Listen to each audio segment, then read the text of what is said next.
नमस्कार मित्रों, स्वागत है आपका एक बार फिर आपके अपने यूट्यूब चैनल अथर्व एकेडमी में। दोस्तों, ये हमारी यूपी पुलिस कांस्टेबल एवं एसएससी जीडी की स्पेशल सीरीज की तीसरी क्लास है, जिसमें आज हम देखेंगे GK, GS, science, current affairs एवं हिंदी के कुछ काफी महत्वपूर्ण प्रश्नों को। तो वीडियो को पूरा जरूर देखिएगा। पहला प्रश्न है, चीनी का कटोरा किसे कहा जाता है? तो याद रखिएगा, उत्तर प्रदेश राज्य को चीनी का कटोरा कहा जाता है, जहां सबसे अधिक शुगर मिल्स स्थित है। अगला प्रश्न है, वाहनों में फास्टैग को कब से लागू करने के विषय में संशोधन किया गया है? तो याद रखिएगा, 1 अक्टूबर 2017 से वाहनों में फास्टैग को लागू करने का संशोधन किया गया है। अगला प्रश्न है, यूएनएफसीसी का कोप 27 सम्मेलन की मेजबानी किस देश ने की थी? तो याद रखिएगा, यूएनएफसीसी कोप 27 सम्मेलन की मेजबानी मिस्र ने की थी। अगला प्रश्न है, वायुमंडल में सर्वाधिक सांद्रता किस गैस की होती है? तो आप सभी जानते हैं, इसका सही जवाब होगा नाइट्रोजन। अगला प्रश्न है, ईंधन को जलाने के लिए कौन सी गैस सहायक होती है? तो याद रखिएगा, ईंधन को जलाने के लिए ऑक्सीजन गैस सहायक होती है। अगला प्रश्न है, एसबी का रासायनिक नाम क्या है? तो याद रखिएगा, एसबी एंटीमनी का सिंबल होता है। अगला प्रश्न है, ओजोन परत में पहली बार, या थोड़ी सी मिसप्रिंट है, छिद्र कहां पाया गया था? तो याद रखिएगा, ओजोन परत में पहली बार छिद्र अंटार्कटिका में पाया गया था। और अगर पूछा जाता है कब पाया गया था, तो याद रखिएगा, वर्ष 1973 में।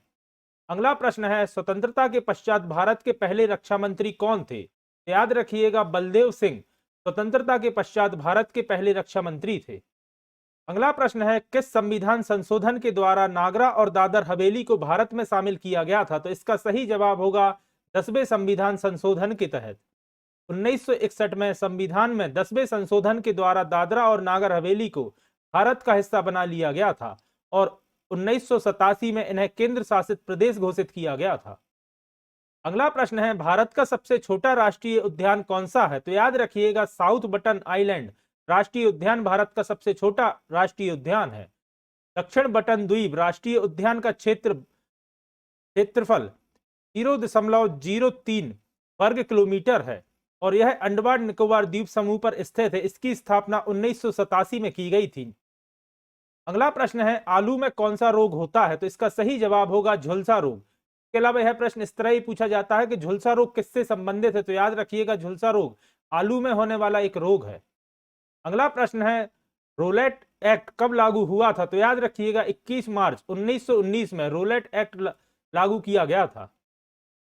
अगला प्रश्न है, कौन सा अनुच्छेद राज्यपालों को विधेयक को अनुमति देने, अनुमति रोकने या राष्ट्रपति के विचार के लिए आरक्षित करने की शक्ति देता है? इसका सही जवाब होगा अनुच्छेद 200। अगला प्रश्न है, मगध पर शासन करने वाला पहला साम्राज्य कौन सा था? तो याद रखिएगा, मगध पर शासन करने वाला पहला साम्राज्य था हर्यक साम्राज्य। अगला प्रश्न है, 2024 में G20 समिट कहां पर आयोजित होगा? तो याद रखिएगा, 2024 में G20 समिट का आयोजन रियो दी जेनेरियो ब्राजील में किया जाएगा। अगला प्रश्न है, संगीत अकादमी द्वारा संगीत कला निधि पुरस्कार 2023 के लिए किसे चुना गया है? तो इसका सही जवाब होगा बॉम्बे जयश्री को संगीत अकादमी द्वारा संगीत कला निधि पुरस्कार 2023 के लिए चुना गया है। अगला प्रश्न है, आग्नेयी चट्टानें कौन सी हैं? तो इसका सही जवाब होगा मैग्मा और लावा के जमने से आग्नेयी चट्टानों का निर्माण होता है। अगला प्रश्न है, 42वां संविधान संशोधन किससे संबंधित है? तो याद रखिएगा, 1976 में 42वें संविधान संशोधन अधिनियम द्वारा 3 शब्द जोड़े गए थे, समाजवादी, धर्मनिरपेक्ष एवं अखंडता। और यह प्रश्न इस तरह भी आता है कि पूछ लिया जाता है, इन तीनों में से कोई एक शब्द दे दिया जाएगा, समाजवादी या धर्मनिरपेक्ष या अखंडता।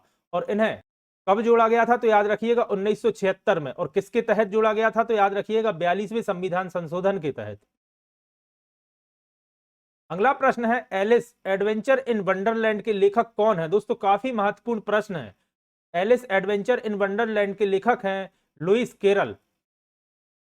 अगला प्रश्न है, वैदिक काल में यज्ञ कौन करता था? तो याद रखिएगा, ब्राह्मण, क्षत्रिय एवं वैश्य वैदिक काल में यज्ञ करते थे।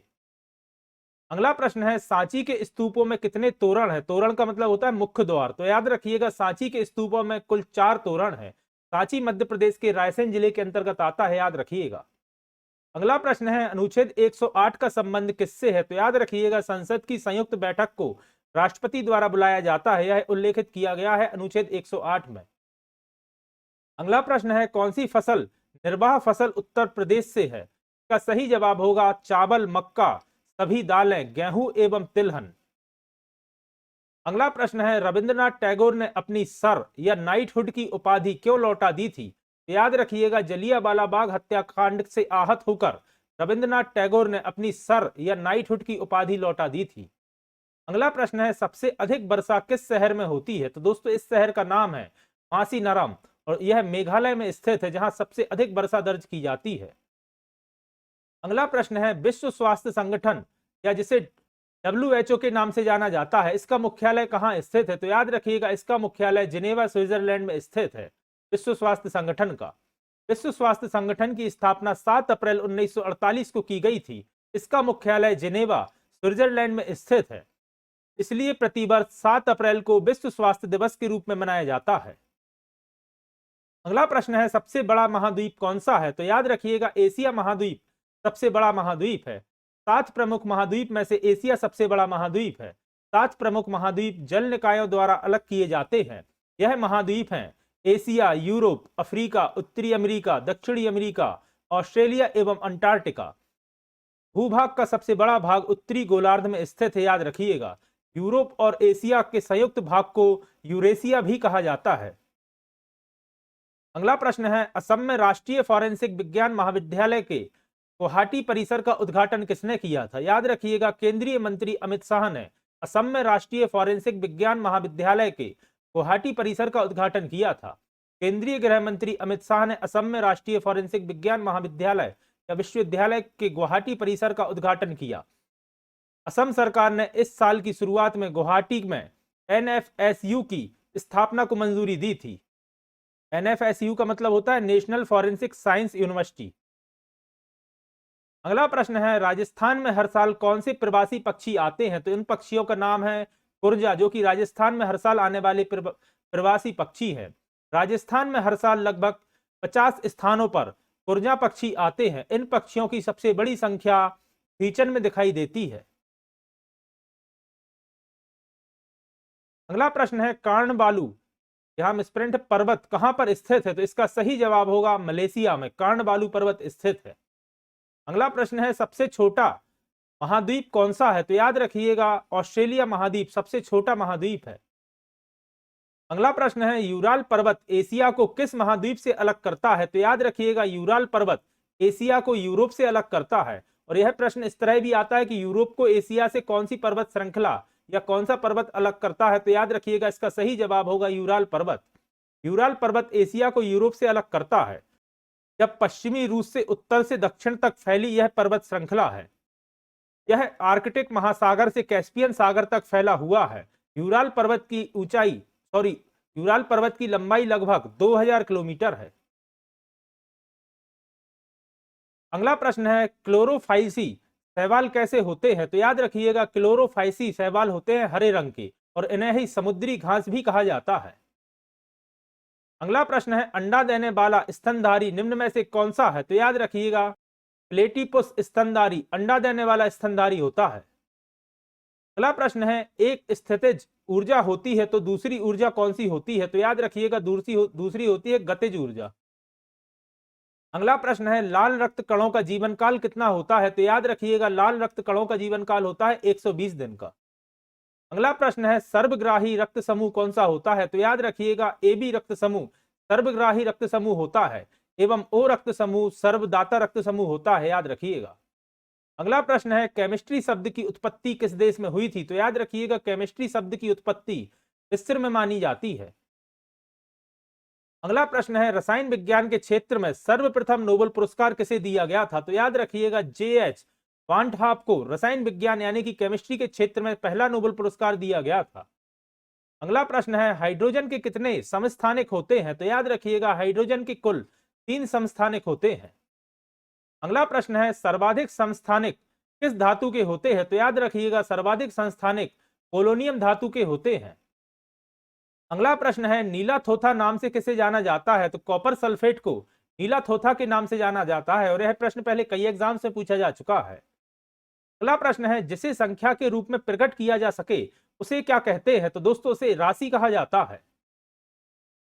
अगला प्रश्न है, किसी शेविंग ब्रश के बाल किस कारण से आपस में चिपक जाते हैं? तो याद रखिएगा, किसी शेविंग ब्रश के बाल आपस में पृष्ठ तनाव के कारण चिपक जाते हैं। अगला प्रश्न है, स्कूटर का आविष्कार किसने किया था? तो याद रखिएगा, ब्रॉड शॉ ने सबसे पहले स्कूटर का आविष्कार किया था। अगला प्रश्न है, मोहनजोदड़ो में खोजा गया विशाल स्नानागार कहां पर स्थित है? तो याद रखिएगा, पाकिस्तान के सिंध प्रदेश के लरखाना जिले में खोजा गया है मोहनजोदड़ो का विशाल स्नानागार। अगला प्रश्न है, सतनामी आंदोलन की शुरुआत किसने की थी? तो याद रखिएगा, गुरु घासीदास ने सतनामी आंदोलन की शुरुआत की थी। अगला प्रश्न है, एशियाई खेल भारत में पहली बार कब आयोजित किए गए थे? तो याद रखिएगा, वर्ष 1951 में। और पूछा जाए कहां किए गए थे, तो याद रखिएगा, दिल्ली में आयोजित किए गए थे एशियाई खेल। अगला प्रश्न है, प्रधानमंत्री आवास योजना कब लॉन्च किया गया था? तो याद रखिएगा, 15 जून 2015 को प्रधानमंत्री आवास योजना लॉन्च की गई थी।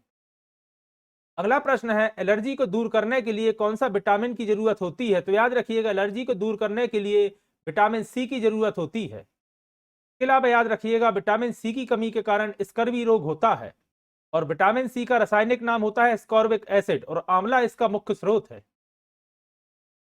अगला प्रश्न है, अंकुरित गेहूं में कौन सा विटामिन पाया जाता है? तो याद रखिएगा, अंकुरित गेहूं में विटामिन ई पाया जाता है। अगला प्रश्न है, मानव आंख को स्वस्थ रखने के लिए कौन सा विटामिन जरूरी है? तो याद रखिएगा, मुख्य रूप से मानव आंख के लिए विटामिन ए की आवश्यकता होती है, लेकिन विटामिन ए के साथ साथ विटामिन सी की भी जरूरत होती है। तो कई जगह आपको एग्जाम में विटामिन ए की जगह विटामिन सी देखने को भी मिलता है, तो विटामिन सी भी इसका सही जवाब होगा। लेकिन अगर ऑप्शन में आपको विटामिन सी और ए दोनों दिया है तो फिर इसका सही जवाब विटामिन ए होगा। अगला प्रश्न है, एक स्वस्थ वयस्क पुरुष को कितनी दैनिक ऊर्जा की आवश्यकता होती है? तो याद रखिएगा, एक स्वस्थ वयस्क पुरुष को 4000 किलो कैलोरी दैनिक ऊर्जा की आवश्यकता होती है। अगला प्रश्न है, एपिलेप्सी रोग का संबंध किससे है? तो याद रखिएगा, नाड़ी संस्थान से संबंधित है एपिलेप्सी रोग। अगला प्रश्न है, कपास के बीज में किस विटामिन की अधिकता होती है? तो याद रखिएगा, कपास के बीज में विटामिन ई पाया जाता है। अगला प्रश्न है, चेचक के टीके की खोज किसने की थी? तो याद रखिएगा, चेचक का टीका खोजा गया पहला टीका है जिसकी खोज एडवर्ड जेनर द्वारा की गई थी। अगला प्रश्न है, भारतीय वन अनुसंधान संस्थान कहां स्थित है? तो याद रखिएगा, भारतीय वन अनुसंधान संस्थान देहरादून में स्थित है। अगला प्रश्न है, पेनिसिलिन की खोज किसने की थी? याद रखिएगा, पहला एंटीबायोटिक खोजा गया पेनिसिलिन था और इसकी खोज अलेक्जेंडर फ्लेमिंग द्वारा की गई थी। अगला प्रश्न है, जीवन की मूलभूत इकाई क्या है? तो याद रखिएगा, कोशिका जीवन की मूलभूत इकाई होती है। अगला प्रश्न है, घरों में दी जाने वाली विद्युत धारा किस तरह की होती है? तो याद रखिएगा, 220 वोल्ट की एसी और 50 हर्ट्ज की विद्युत धारा होती है। अगला प्रश्न है, वायुयान का आविष्कार किसने किया था? तो राइट्स ब्रदर द्वारा वायुयान यानी कि एरोप्लेन का आविष्कार किया गया था।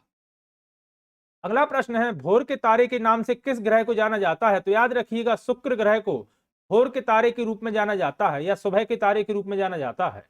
अगला प्रश्न है, किस ग्रह के सबसे अधिक उपग्रह हैं? तो याद रखिएगा, शनि यानी कि सैटर्न के सबसे अधिक उपग्रह हैं। अगला प्रश्न है, नोबेल पुरस्कार किस वैज्ञानिक के नाम से शुरू हुआ था? तो याद रखिएगा, एल्फ्रेड नोबेल के नाम से नोबेल पुरस्कार दिया जाता है और एल्फ्रेड नोबेल ने डायनामाइट की खोज की थी। अगला प्रश्न है, चट्टानों की आयु ज्ञात करने के लिए क्या उपयोग किया जाता है? तो याद रखिएगा, यूरेनियम का समस्थानिक उपयोग किया जाता है चट्टानों की आयु ज्ञात करने के लिए। अगला प्रश्न है, चूना पत्थर का रासायनिक नाम क्या है? तो आप सभी जानते हैं, चूना पत्थर को कैल्शियम कार्बोनेट के नाम से जाना जाता है। अगला प्रश्न है, रबी की फसल के लिए कोर अवधि क्या होती है? तो याद रखिएगा, रबी की फसल के लिए कोर अवधि 4 सप्ताह की होती है। अगला प्रश्न है, फसल बोने से लेकर उसे काटने तक के दिनों के समय को क्या कहा जाता है? तो दोस्तों, इसे ही फसल काल कहा जाता है। अगला प्रश्न है, जीव विज्ञान के जनक किसे माना जाता है? तो याद रखिएगा, जीव विज्ञान एवं जंतु विज्ञान का जनक अरस्तु को जाना जाता है। अगला प्रश्न है, फलों का अध्ययन क्या कहलाता है? तो याद रखिएगा, फलों के अध्ययन को पोमोलॉजी कहा जाता है। तो दोस्तों, ये थी हमारी यूपी पुलिस एवं एसएससी जीडी की स्पेशल सीरीज की तीसरी क्लास। आशा करता हूं आज की क्लास आपके लिए पसंद आई होगी। अगर आज की क्लास आपको पसंद आई है तो वीडियो को लाइक करें, कमेंट करें और अगर आपने अभी तक अथर्व एकेडमी चैनल को सब्सक्राइब नहीं किया है तो चैनल को सब्सक्राइब करें एवं ज्यादा से ज्यादा लोगों तक शेयर करें। जल्दी ही फिर हाजिर होता हूं अपनी नेक्स्ट वीडियो के साथ। धन्यवाद दोस्तों।